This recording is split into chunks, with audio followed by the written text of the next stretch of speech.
Hello, everyone. So, I have two topics today that I want to discuss. No, and again, this is for theists. So, okay. So, my first topic is about my non-belief, me being an atheist. Kasi napareflect ako doon sa conversation namin ni Dada Day, yung mga form of questioning niya. So, eto yung parang mga ano ko lang, mga na-come up na mga thoughts.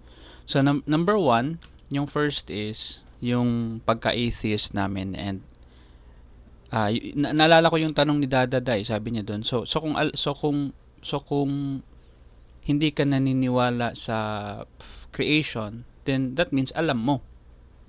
Alam mo yung kung ano yung tama. Not necessarily no to anyone na who are wondering the actual position ng atheist. I just want to clarify, no. Kasi not necessarily na alam ko. So for example, sa how the world came to be, not necessarily alam ko. Siguro ang pinaka-term dito is sus. If you are familiar with the yung mga term ng mga younger generations natin, it's just so it's sus. So parang sa ano, nanggaling yung sus I think sa ano, sa sa anong laro yun, yung game Among Us. So suspicious, the word, the keyword or the root word is suspicious, sus for short. So hindi ko alam, marami akong hindi alam dito sa mundo. Hindi ko alam kung gaano katotoo ang the theory of evolution kasi hindi ko naman ito binabasa very extensively. I just heard the arguments and they make better claims, no. And I am assured na if I spend time in reading them, eh, mas mas matutunan ko pa, mas maiintindihan ko pa, and mas magme-make sense pa siya. Kasi alam ko, I'm confident, na ang mga taong nakapalibot dito is mga scientist. And alam naman natin ang science, di ba? They are very strict, they are very rigorous, they are very hardworking, they don't want to be, yung mga requirements pa nila, dapat falsifiable ang claims. So, alam na natin ano ang field ng science. We're confident na hindi siya perfect. I've expressed this many times, but alam ko na if I go watch it, parang movie, no? Parang movie na tawag dito. Blockbuster, highly recommended, no? And tawag doon, alam mo na yung mga artista, alam mo na yung producer, alam mo na yung director.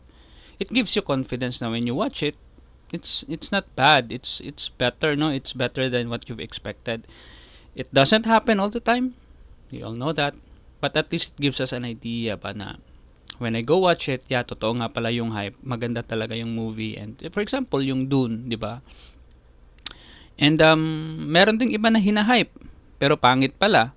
Pero hindi ako nabibiktima sa ganoon kasi hinahype siya, pero when I check the artists, when I check the producer, when I check the director, when I check the production behind the movie, parang magdududa ako, hindi ako napapasali sa hype. So pinapanood ko, hindi, wala akong expectation, and yun nga, pangit nga yung movie. So ganoon. So ano pa? It's just sus, no? I may not have knowledge of everything, it's just sus. For example, wala akong knowledge sa pag-construct ng tulay. Hindi ako engineer, hindi ako civil engineer, no? Pero alam ko pag nakakita ko yung tulay na parang tabingi or may mga cracks na parang ano na to, matutumba na to, ang ilang mga sasakyan na lang bibigay na to. So hindi ako engineer, so I don't need any kind of expertise or knowledge. Siguro knowledge sa about the fact na pag may giba potentially babagsak to. So meron akong knowledge, but not necessarily, no, not necessarily on all of occasions. Hindi necessarily na about bridge making ang knowledge ko or about civil engineering ang knowledge ko. May knowledge ako na babagsak to pag ganito yung itsura na ng bridge na to or ng gusali, di ba? So, we all have that. We can, kaya nga comment tayo sa politics without us being politicians or mga experts sa law, we can comment because we can comment on things that are suspicious. We don't have knowledge what we don't know what the politicians are thinking, ano yung mga plano nila, ano yung agenda nila kasi mahirap alamin 'yon. Sa mga actions tayo nagbabase which are suspicious. Sa mga laws nila na gustong which are suspicious. Nakokonekta kasi natin yung prior nila na ginawa, etc. So, ganoon sa religion. Ganoon yung pagka-atheist ko in context sa religion. There are just too many sus in the whole Christian theology na sa sobrang dami nila, mapapa-atras ka talaga na nababawasan yung level of confidence mo to believe. Nababawasan. Every day nababawasan siya kasi may mga nadidiscover ka that are suspicious. Sus, no? So, if you ask me, hey John, you feel that they are sus, so you have knowledge. Pwede nating himay-himayin, no? Kung ano yung may knowledge ako, ano yung wala, ano yung feeling ko lang na parang iba to, I don't feel na parang eto yun eh. So, for example, yung na-discuss namin ni Dadada is the fact na hindi siya falsifiable. May mga binanggit si Dadada na somehow falsifiable yung claims for God. I don't think they are. No, for example, yung ang tawag doon, yung sa resurrection of Jesus Christ. Nag-argue siya na meron daw mga witnesses. Let's just say there are witnesses. Let's just say there are nakita talaga na may pinasok na patay doon sa sa kuweba and then lumabas siya. So we are exposed to movies already and we can think of movies and books. We can think of many possible things, no, na ano nangyari doon. Switcheroo, hindi pala talaga patay. And then if talagang namatay siya, hindi pa din siya mafo-fall sa falsifiable claim. Kasi it's just a claim na we have yet to get the actual evidence whether that person really died or not. Kasi witnesses lang eh. 'Di ba? Even if 100 witnesses, may namatay and nabuhay. It was too long ago, hindi na-record yung blood samples niya. Hindi napatunayan na namatay talaga siya. So, ganoon yung pagka-suspicious ko lang. No? Suspicious lang kasi alam ko naman na maraming pwedeng mangyari eh. Hindi ko alam kung nangyari talaga yun. It's just suspicious na hindi natin pwedeng ma-verify yung blood. So for example, 'di ba, pag namatay ka, pagbuhay ka, and then pag namatay ka siguro, and then you rise from the dead, siguro namatay na for 3 days yung dugo mo, 'di ba? So ano na ang itsura ng dugo mo? Naging dugo ba ulit ng isang tao or iba na yung dugo mo? Like dugo ng isang Diyos. So we don't know, no? So ang daming sus ng situation. Kasi if I was a God, I would be present on the time na available na ang tools to prove that you really are a God. Hindi yung sa time na ang dami pang pwedeng mangyari. Pwede pang may magaling lang sa chemicals. And yun nga, nabanggit ko nga kay Dadada. So, I'm sorry kung naniniwala kayo doon na nangyari talaga yun. Iba lang yung kulit ng utak ko.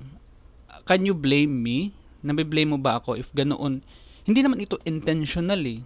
It's just the way my brain works now. Kasi palagi tayong nafo-fool. Palagi tayong na-fake news.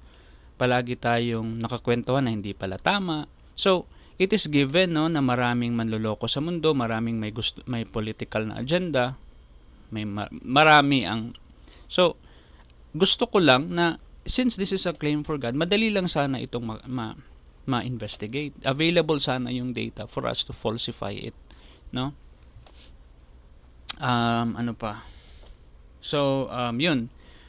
Aside from the other sus, no, na nakikita ko sa Bible, i-mention ko na lang to, yung unfalsifiable claims, the fact na hindi nafo-fall siya sa unfalsifiable, hindi siya grasp ng science, the definition of God is beyond space, beyond time. I just find it sus. It's so suspicious na very important tong concept, very important tong God belief, nandun siya sa realm na hindi natin siya pwedeng matest. 'Di ba? So, and then at the same time, may iniwan siyang libro na proof daw na nag-i-exist siya. So, it's so suspicious, no? Na nag-i-effort ka naman pala to prove that you believe, and then hindi ka nag-go on step further to really prove that you are existing. Nag-e-effort ka naman pala to show that you exist by having a Bible, but then hindi ka pwedeng matest. 'Di ba? Hindi ka pwedeng matest. Hindi ka pwedeng matest. Kasi you're beyond space, beyond time. Hindi ka pwedeng isomon nga, Lord, pakita ka naman dito. Let us i-stop mo na yung debate kasi marami nang nagpapatayan in your name. Can you show yourself na para meron na tayong talagang one religion and hindi na marami? Hindi na nagdi-debate? So it's so very, very suspicious for me. And I don't know the answer to that. I don't know. I am not knowledgeable. Nakakapagduda lang sa akin. If you are not if hindi ka nagiging suspicious sa fact na unfalsifiable, nandoon sa realm na hindi natin matitest, then that's you. Yun nga yung sinabi ni Dadada, it's just a state of mind. We have different levels of being convinced. Sinabi ko nga na doon sa eclipse, nagka-eclipse lang, naniniwala na yung iba na bababa na si Jesus. So ako, it's just a it's just a celestial body na regular na ginagawa. So walang any kind of supernatural. It's just a natural explanation. Celestial body lang yun, nothing else. It's a boring world. I know you are bored with our world kasi grabe naman, wala man lang magical o fantastical na explanation si John the Atheist. I'm sorry, that's just it. Nothing else. Kaya nga nung may mga lumalabas na mga video sa TikTok na mayroon daw mga CERN na mangyayari, yung mga ewan ko na lang sa mga taong mga ganoon yung utak. Kasi they have very different wiring sa brain nila. I have a different wiring. I can't blame them. I can't force them. So I hope you now see, I hope nakikita mo na hindi ito matigas lang ang ulo, nagagalit lang sa Diyos. Hindi ito ganun. I just find it very suspicious. So if you can better explain, no? If you can if you want to, siguro hindi ko lang naiintindihan yung mga bagay-bagay. Kaya nga welcome ako makipag-usap sa mga theist, no? Kapag in-explain nila na, hey, this is John, mali ka sa concept mo sa unfalsifiable. Falsifiable si Jesus Christ. So, okay, let's talk. And then I'm gonna give some examples how it's hard for science to test it, and you're gonna give examples how to test it and how we tested them already. Diba? So yun. You have to make up your mind. Is it really falsifiable, yung God claim, or is it not? So you have to make up your mind. Kasi if it is unfalsifiable, it is very sus. And if it is falsifiable, let me know kasi baka meron nga and peer review natin sa science para may conclusion na falsifiable pala eh. So, another sus is yung mga claims na miraculous claims. Yung kasi dinidefine nito ang natural law. No, we have laws of nature, no? Planets move certain ways. We can predict how planets move, how things move in here on Earth, how time operates, how our biology operates, how chemicals operate. We have a better understanding now. We don't have absolute knowledge yet, but we have a good understanding now thanks to science. Now, resurrection of Jesus Christ, it defies natural law. So, it's very sus na kaya pala niyang mag-defy, no? Let's just say na nabuhay talaga siya. Even though hindi ako naniniwala na may ganoong nangyari, no? Kasi suspicious. So, let's just say na na-defy pala niya ang death. So, okay. It would be a really interesting study, no? Sana na-test natin si Jesus pero hindi pwede, 'di ba? Mapupunta tayo doon sa hypocrisy, disrespect, you're testing God, and it's very sus. science just want to test things. Science just want to make sure that the belief is true, kaya tinitest ni science. Kagaya na lang ng example ko na si Einstein. Si Einstein may nagawang mathematics to prove that black holes exist, pero hindi siya pinaniwalaan. Meron sigurong ibang mga scholars and scientists na nag-agree sa mathematical equation niya, pero hindi pa din siya theory sa scientific community. Hindi pa din ina-accept ang black hole as a theory kasi we have yet to prove it. Siguro naniniwala na yung iba, pero hindi ganoon yung confidence level. 50-50 siguro sila kasi gumagana siya sa mathematics, pero we haven't really seen it yet. We have not detected them yet. So, here comes 100 years later, na-detect talaga na meron pala talagang mga black holes by being able to detect gravitational waves. And then yun, pinalakpakan si Einstein. Wala pang tool si Einstein para ma-detect yung mga ganun, pero meron na siyang math. Paano niya nagawa yun? Meron ba siyang magic? Hindi. Meron lang siya. Very simple lang yung ginawa niya, pero of course, very, very complex. I mean, nag-observe lang siya ng isang planet, and then napansin niya na, bakit iba? Ang weird ng movement ng planet na to. Meron na akong general relativity. Ganito dapat ang behavior niya. Meron na tong law ni Newton. Bakit hindi to meron bang object dito na ganito ang energy niya, kaya ganito ang movement ng isang planet na nagmo-move dito? Ganun lang kasimple. Meron lang siyang napansin na weird na object sa sky, or meron lang siyang napansin na weird na sa equations niya. He needs to come up with a possible answer. Kaya nga hindi inaccept agad yung possible answer niya kasi it's just a possible answer among other possible answers. So it could not be, pwedeng hindi yun black hole, pwedeng iba yun. 'Di ba? Ibang klaseng celestial body yun. So yun yung na-come up niya na answer. May binigay siya na mathematical equation. Use it. Gumana. Pero hindi siya inaccept agad. Kasi we have to prove it. Ganoon ka metikuloso ang science na So if you say na paano yan dyan, matagal na pala siyang so na-delay. I'm sorry, ganoon talaga ang nature ng science We have to collect data to make us more convinced. Ganoon siya again, metikuloso. And I would like to bet on my trust on an organization that does that. Kesa nagpapanggap sila na mayroon na silang sagot, hindi pala tamang sagot. Kasi nga maraming prone to errors. Meron ngang instances na may in-announce ang science na ganito ang na-discover nila, mali pala, 'di ba? Kasi as time goes by and as we gather more information, we get to understand our reality more. So, mas gusto ko pa na ignorante ako now, we don't have answers now, kaysa mag-pretend na I have. Mag-pretend na meron akong sagot, wala naman talaga, hindi ko ma-explain, hindi solid yung pagka-explain ko. Ganoon ang siyensya. So, resurrection of Jesus Christ, the parting of the Red Sea, mga ganon, walking on water. So, walang empirical na evidence at mahirap siyang i-replicate. So, suspicious na naman. So, I don't know if we really can walk on water. I don't know. I don't have any kind of in-depth na scientific background. But as an ordinary person that reads a Bible, and ganito yung mga nababasa ko, suspicious. If you don't find them suspicious kasi naniniwala ka na minsan naman talaga sa mundong ito, meron naman talaga, especially if it is a God, nakakalakad talaga yan sila sa dagat. Yes, nahihiwa talaga nila yung Red Sea.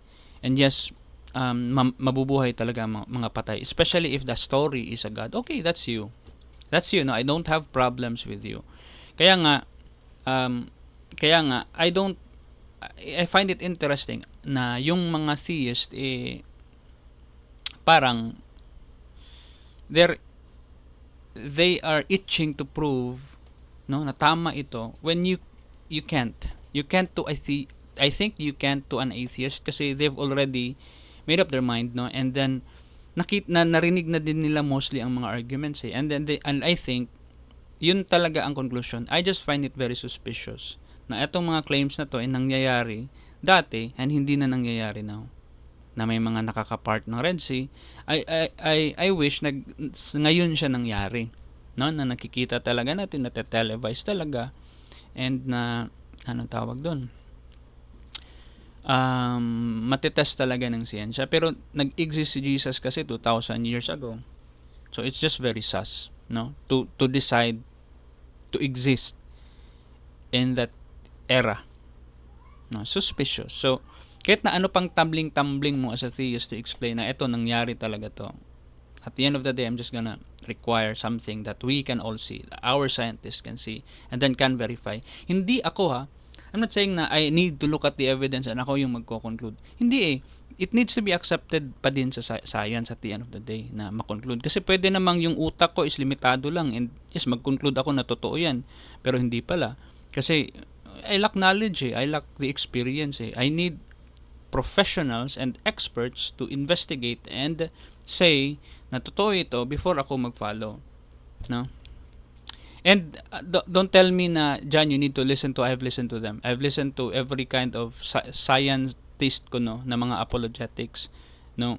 They're not really convincing, and if you pair them with atheists na nagdi-debunk sa kanila, mas nagme-make sense pa din sa akin yung mga arguments ng atheist, no? Kasi narinig ko na din sila. Hindi man yung mga actual na mga apologetics, but through atheists, no. Ni-layout ni atheist yung mga arguments and said evidence ni apologetics na scientist, and dinebunk niya.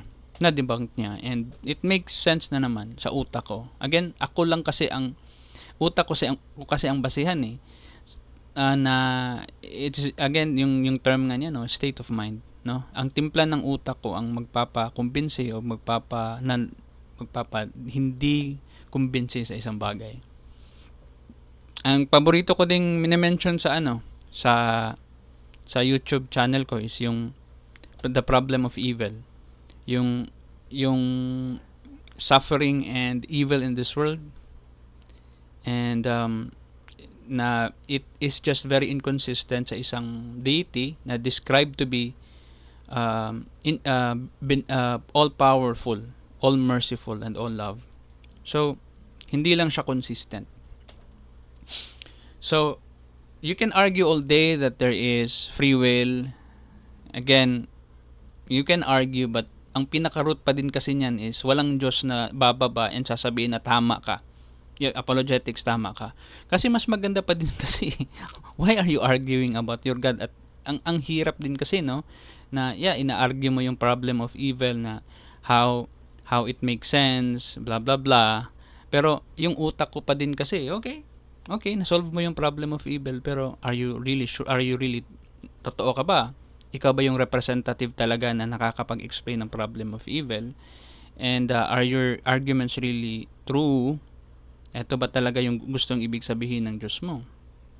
So, how easy it would be, no, to a all-powerful God to come down and just tell us, or just show some kind of evidence or hard verifiable empirical na mga data to back up sa mga arguments. So eto pa, another sus is yung historical and scientific inaccuracies.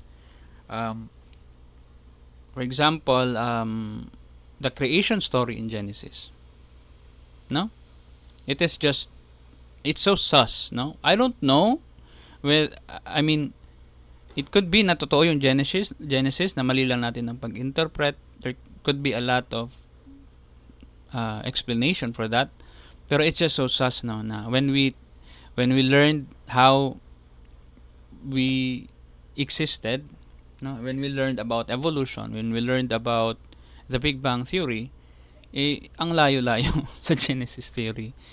It feels like a children's book na ginawa ang mundo in a very childish way, no. If you are convinced, again, if you're a theist and you are convinced with the story na literal na nangyari talaga yung Genesis, meron talagang dalawa, si Adam and Eve, meron talagang ahas doon sa puno, and meron talagang test si God na dapat hindi, okay, you are convinced, I am not. So, wag kang magalit sa akin. Hindi ko naman kasalanan 'yun. Ay iba lang talaga ang timplada ng utak ko. I just need things to be consistent with our reality, which is walang wakwak, walang ahas na nagsasalita, walang magical fruit, and yun, walang na-create suddenly na dalawang tao, na babae at lalaki lang exclusively. No? Kasi sa mundo ko, variations ang species, nag-i-evolve ang mga species through many millions of years. Yun, 'di ba? And ang daming inaccuracies and historical na mga errors sa Bible. Hindi ko na siya mabanggit kasi ilang years na akong atheist and hindi na ako nagre-review sa mga arguments nila. Richard Dawkins, matagal na, no? Kasi nabobore na ako sa mga, ito yung verse, ito yung sinabi dito na mali, nakakabagot na yung mga ganung klaseng debate. Ito yung verse, sabi dito sa verse na to, let there be light. So, ito, diba, sabi dito sa, hindi na ganoon yung the way of conversation ko. Ang conversation ko na lang is, ito, the fact na hindi siya falsifiable, the fact na mayroong mga miraculous claims na hindi din ma-falsify, the problem of evil, yung scientific inaccuracies, isa lang yun ang isa lang yung Genesis, pero ang dami pa. Eto pa, the reliance on faith, no? Kailangan mong maniwala despite evidence. Believe. Nire-rewardan ng Diyos ang mga taong naniniwala kaysa yung mga taong palatanong. So, suspicious. I feel like alam ko na tao ang gumawa nito, no? Hindi ko lang ma-prove. Pero alam ko na tao ang gumawa nito, and gusto talaga ng tao na to na mang-control. Kasi mas bina-value niya yung belief and kaysa sa inquiry, 'di ba? Kung ako yung leader, kung ako yung tagagawa ng isang libro na galing ng isang Diyos, iniimbita ko talaga yung mga tao ko, and I would encourage na dapat kayo palatanong, pala research. Sasabihin ko siguro doon sa Bible na do not believe me. The evidence will just show itself na totoo ako. Yun yung intro ko dapat, na you don't have to believe in me. No, I am God, but you don't have to believe in me. Just use the scientific method and you will figure out na ako yun. I will show myself in a form of this and that, and mapuprove nyo na nandito talaga ako. Ganoon yung, I don't know, hindi ko din alam kung gagana yun pero it is way better than you asking your followers or forcing your followers to just believe. Rely on faith. Be faithful. Nare-rewardan ang mga taong naniniwala despite not seeing, no? Despite not observing. So, yun ang nire-rewardan ng Diyos mo. I just find it very suspicious. Exclusivity claims. Many branches of Christianity assert that it is the only true religion, and that salvation is only possible through belief in Jesus Christ, which raises hindi lang sa logical but ethical questions, no, about the faith of non-believers. So, sobrang bait ko as a believer. Wala akong kabit. Hindi ako ng scam, hindi ako nagnakaw, hindi ako ninakawan yung mga tao, no? Hindi ako nag-phishing scam, wala akong mga ganoon. Yung family members ko is okay, pinalaki akong mabuting bata, even though grabe ako makipag-away sa kanila, pero pinalaki ako mabuti, tinuruan ako ng magagandang asal, thanks to their upbringing as well. And then, yun. But I'm going to hell. I'm an atheist So, I don't believe in hell, no? You theists na nakikinig, I don't believe in it. Kaya nga, kung totoo yun, it is just very suspicious. Kasi masusunog ako sa hell. And hindi naman ako masamang tao compared to sa iba, no? I mean, a lot of atheists are out there and doing good things. Hindi lang sila naniniwala na si Jesus Christ yung totoong Diyos. And that's And hindi lang yan yung problema. Other religions are good. They are good people. They are helping other people. They're trying to be good. Pero hindi sila naniniwala ni Jesus. So, impyerno din sila mapupunta. So, it is just so sus. Again, na naki-question yung ethics ng isang Diyos eh. Na yun talaga yung requirement mo, Lord. Hindi talaga mabubuting asal. Belief talaga sa'yo. Anong klaseng Diyos ka na nagre-require ka ng belief para makapunta sila sa langit? Anong klaseng Diyos ka? Kasi pwede naman silang hindi naniniwala kasi hindi lang talaga nila nakikita yung presence mo. Hindi, fina-follow lang talaga nila ang evidence and wala silang nakikita. Kasalanan ba nila yun na meron silang ganung utak? Hindi, di ba? Hindi naman sila galit sa'yo. They just want things to be proven true. Kasi alam nila na maraming mga conman dito sa mundo. Maraming mga liars, maraming propaganda, maraming fake news, maraming exaggerated claims. So they just want to be sure na totoo yung pinaniniwalaan nila. I mean, 'di ba kung ako ang Diyos, and then eto yung timplada ng mundo na hindi pala siya na prove kasi unfalsifiable siya. I would reward people that are not believing in Him. Or it. I don't know what God is, whether a she or a he or an it. So, I would reward people that are not believing in Him kasi fina-follow lang naman nila ang evidence and they are just honest to themselves. No, they are even braver, if that's a word. No, kasi nakakatakot yung hindi ka maniniwala kasi ang yung karugtong nun, mapupunta ka sa impyerno. So, maririwardan ko itong mga tao ng mga skeptic and mga palatanong and hindi naniniwala kasi hindi naman talaga ako nagpapakita sa mundo. Wala naman talagang ebidensya na nag-i-exist ako. Why would they believe in me? No? Ginawa ko tong test eh.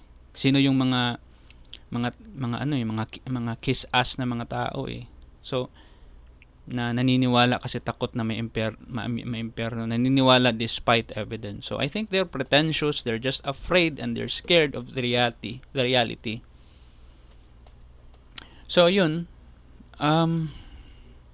paano yun? Mapupunta ako sa hell just simply for not believing. Mapupunta sa hell yung mga Muslim simply for not believing in Jesus Christ. Mapupunta lahat ng mga other religions.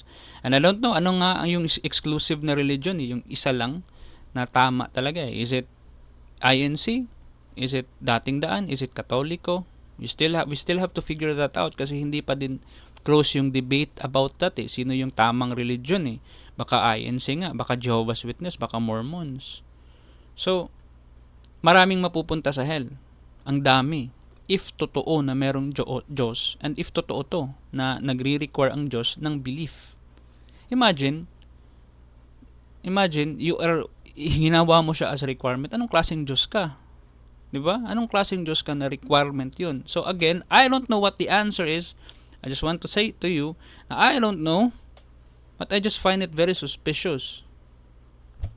Kasi parang dinesign siya para matrap talaga sa isang kulto ang tao, para hindi talaga mag-explore outside. Kasi belief ang required eh. And ano ang kahihintulutan ng taong hindi naniniwala? Impyerno, matik. Contradictions in scriptures. Isa pa. Scholars and critics point out various contradictions. Mga scholars na yun hindi yun mga members lang ng isang church. Scholars na. And critics point out various contradictions within the biblical texts which can undermine the claim that Bible is the inerrant Word of God. So, ang claim kasi is inerrant, no errors. It's very suspicious. It's not a debate na walang errors. It has errors, a lot, from minor to major errors. So, again, you're a God and ganito yung manifesto mo. Ganito yung itsura ng manifesto mo. Nagkaka-error na. Maraming nang nag-attempt to modify it for their own political agenda. Suspicious. So, I don't know what really happened. I don't have any kind of evidence. So, ang usapan kasi natin dito is hindi naman tayo magpapalabasan ng evidence dito eh. Kasi we're just talking. So, if you get convinced, if na-convince ka pa din, given na merong mga errors na sa Bible na pinaniniwalaan mo, na sinasabing inerrant siya, wala siyang error, then that's you. For me, kahit na isang error lang sa sinasabing perpekto at inerrant na libro, hindi na siya perfect for me. So, hindi na siya reliable. No? Nakaka-undermine na siya. So, that's me. That's you. Hindi na kita mafo-force. Kasi yun nga, balik tayo doon sa eclipse. Merong tao talagang naniniwala na bababa na yung Diyos sa eclipse, and merong tao na tinatawanan na lang yung mga taong naniniwala ng ganun. We have different kinds of levels na makumbinsi tayo. Okay. Moral objections sa mga biblical na commands.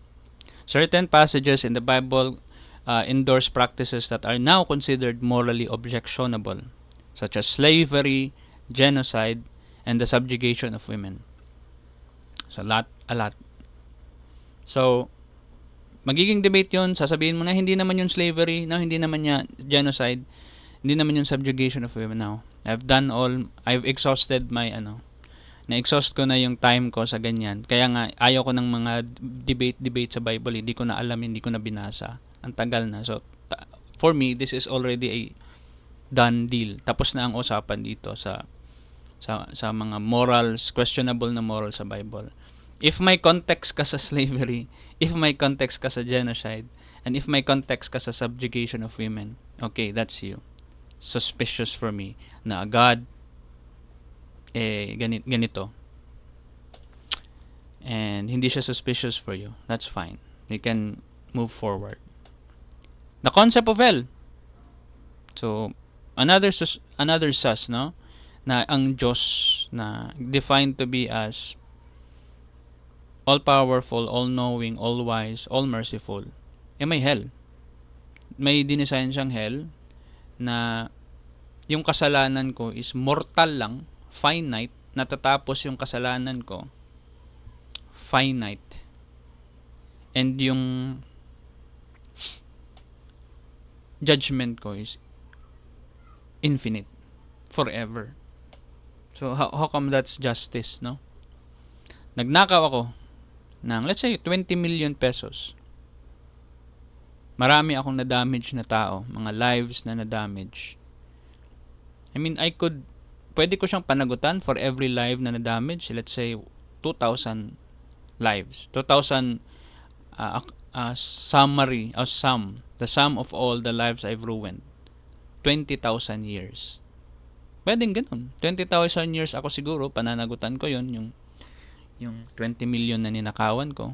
Pero forever kang masusunog. Just think about it. May katapusan yung yung pagkakasala ko yung pagkakamali ko Mortal sin lang yun Then immortal yung judgment. So I don't think that's fair. And I don't see any point of hell. Parang ang hell is, kasi dito ang justice system natin and yung prison system natin, ikukulong ka kasi number 1, gusto ka nilang i-separate sa society kasi nakaka-damage ka. Number 2 is to give time for you to reflect and magbago, no? Hindi punishment. Kasi ano yung ng punishment? Ano yung point? Para lang ma-satisfy ang bloodlust mo. So, if that's the case, then okay, kasali ang punishment para ma-quench ang thirst mo for blood. Pero talaga? Forever talaga? So, what's the point if nasusunog ka na sa hell?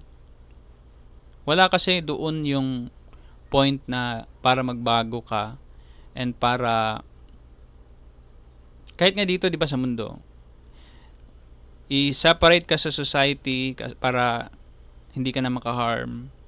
Number 2, para potentially mag-change ka pa. Number 1 talaga is i-separate ka kasi harmful ka. Number 2 is baka mag-change ka pa para pwede ka pa naming i-release back sa community mo and mag-function ka na properly. And then siguro salin na lang natin yung number 3, ang punishment. Punish for you para number 1, masaktan ka kasi may sinaktan kang tao. Okay, isalin na natin 'yan. Kahit na para feel ko hindi kasali, hindi kasi ako familiar niyan eh. Pero sa hell, do you think may concept pa sa para magbago, para i-separate ka sa society? Number 2, para magbago ka?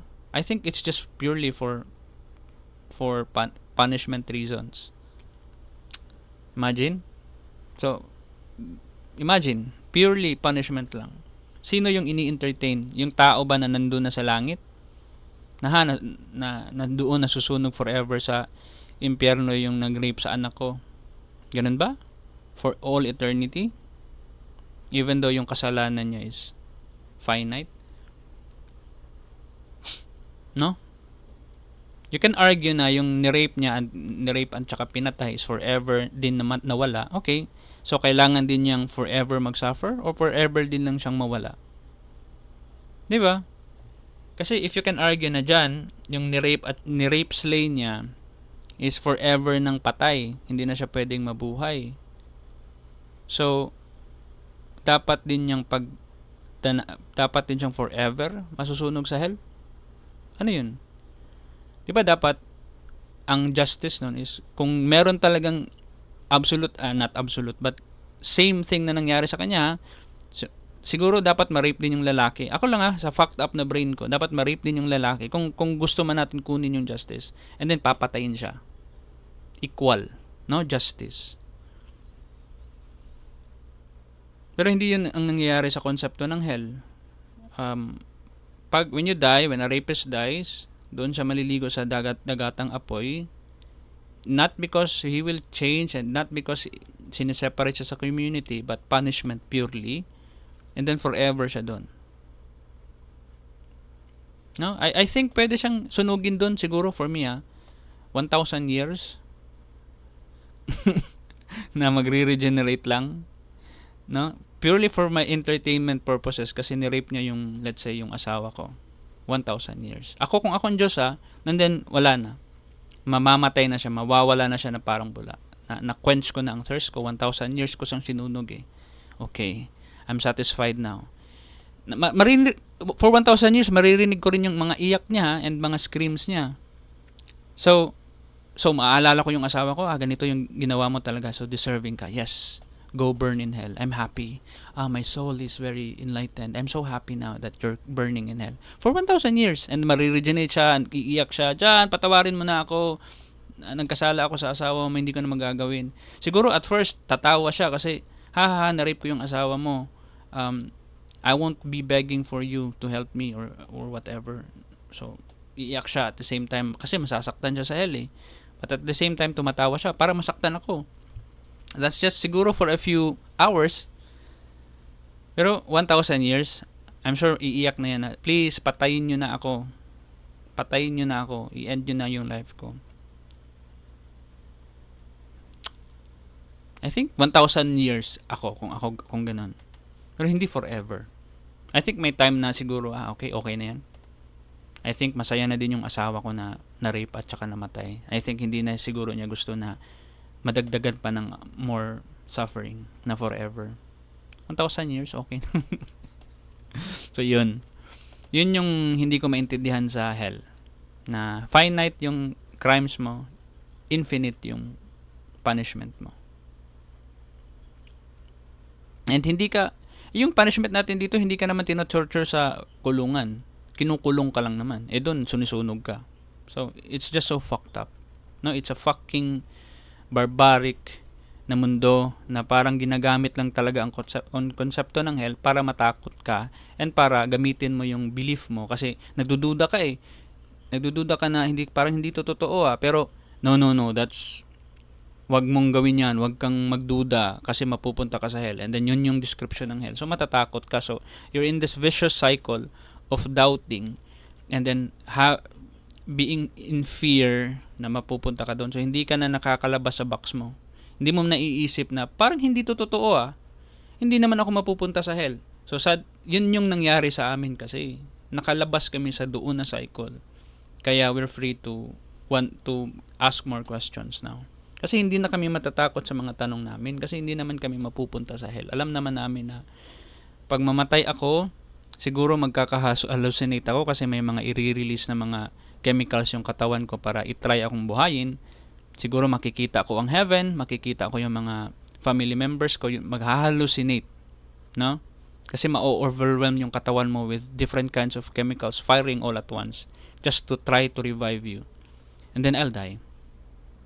And then wala na.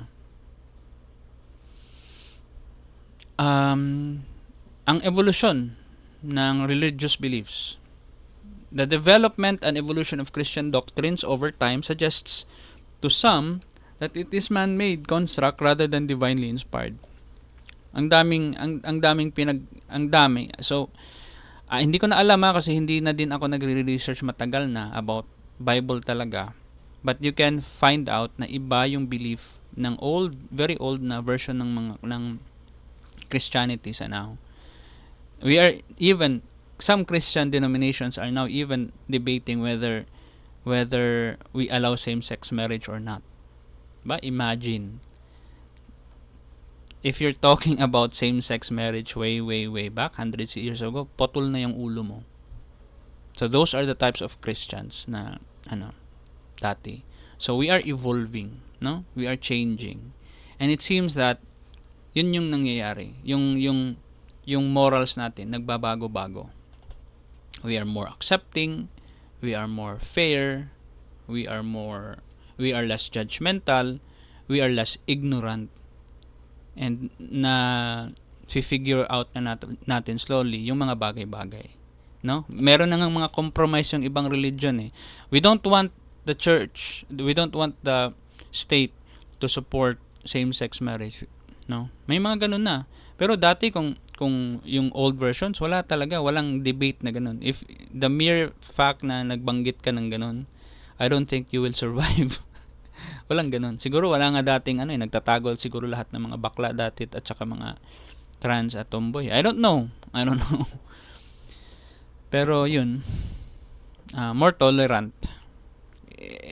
Nadedebatihan na nasasali na siya sa mga conversations. When way back, it's all taboo. No? Same-sex, divorce, it's all taboo. Ano pa? No? So, it is just very sus for me na you yourself, your Christian na values nagchi-change din. Nag-a-adapt din siya. It's very sus. No, hindi ka na stuck sa 15th century. Why are you more tolerant now? Are you understanding now the reality of the situation? Do you see now what's wrong with your own fundamental beliefs na hindi compatible sa modern na morality? Do you see now na how problematic you are if you really literally word for word follow your Bible? No, maraming utos doon na pag magkakasala yung bata, pupukpok mo siya sa bato. Diba? Or if makapag-asawa ka na hindi virgin, pwede mo siyang hindi ko na maalala yung mga verses eh. Pero I bet a lot of our listeners here na atheists and Christians know what I mean. Interpretations vary. Another sus, which is nabanggit ito ni Hokagist, no, na isa lang yung libro pero ang daming interpretation. So, naalala ko yung comment ni Dadada, sabi niya na John, your values or your morals are just opinions. Diba sabi ni Dadada yun? Okay, hindi opinion yung sayo, galing sa Diyos mo ang sayo, pero at the end of the day, you are going to interpret those teachings. Utak mo pa din yung information na galing doon sa libro is ipaprocess pa din sa utak mo, and then may ilalabas ka pa din na interpretation mo sa kung ano yung nabasa mo. So, parang we're not again the same. Yung sa conversation namin ni Dadada, sabi ko doon is we are the same kasi we're facing the same problems kasi when we if I convince someone using opinions and you convince someone using God, we are facing the same problem. We can't easily convince anyone, no? Kung may sadista na gustong pumatay, I can use all my knowledge and power to not allow that person to kill. You as a theist can use all of your theological learnings to convince that sadistic person, but we are facing the same problem. We can't convince that person. We equally have that problem. Now, sa interpretation, I have an opinion about how to live one's life, how to do things certain way. I have my own morality based on my understanding, based on my observations, based on what the collective people are tawag dito, based on what we have currently in this world, no? Na hindi pala pwedeng pumatay, hindi magnakaw, hindi mangabit. So, sana nawala ako. Pero sa interpretation, so, I have my morals that some Christians minamaliit kasi galing lang sa opinion. You have something that's better according to you, na galing siya sa Diyos, that is absolute. Pero ano yung nangyayari? Galing sa isang libro mo, pero iba-iba yung interpretations mo, iba-iba ang interpretations ng tao sa mga utos. Kasi ano yung nangyayari? There is an opinion from God. Okay, there's an opinion from God. You process it in your brain. Iba ang interpretation mo.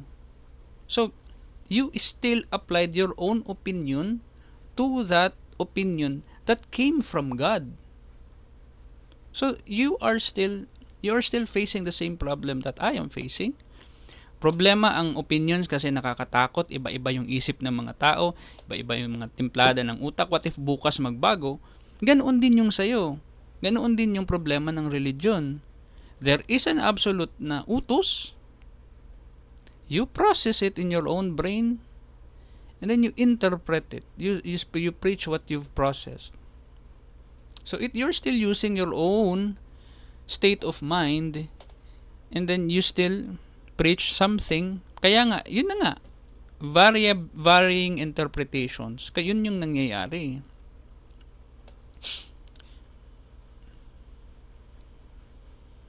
Kaya maraming denomination.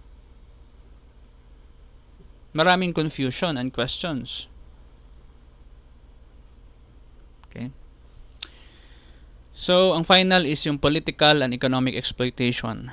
Throughout history, religious institutions, including Christian ones, have been implicated in political and economic exploitation, which can cast doubt on their moral and spiritual authority.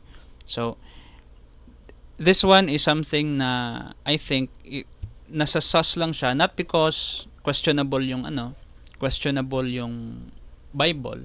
Nagiging sas siya kasi hindi naisip ng Diyos to na gagawin itong political na exploitation, economical na exploitation ng ibang tao. Kasi the more these kinds of things pile up, mga sas na na-mention ko that piles up, I think manonotice na ni God na, hey, I fucked up. I think I need to do something. What the fuck? Ganito talaga kademonyo yung mga tao. Ginamit talaga sa political and economic exploitation. I need to go down. I need to do something. I need to show the scientific people that I exist. Pero, nothing, silence, nada, wala. So, dito sa political and economic exploitation,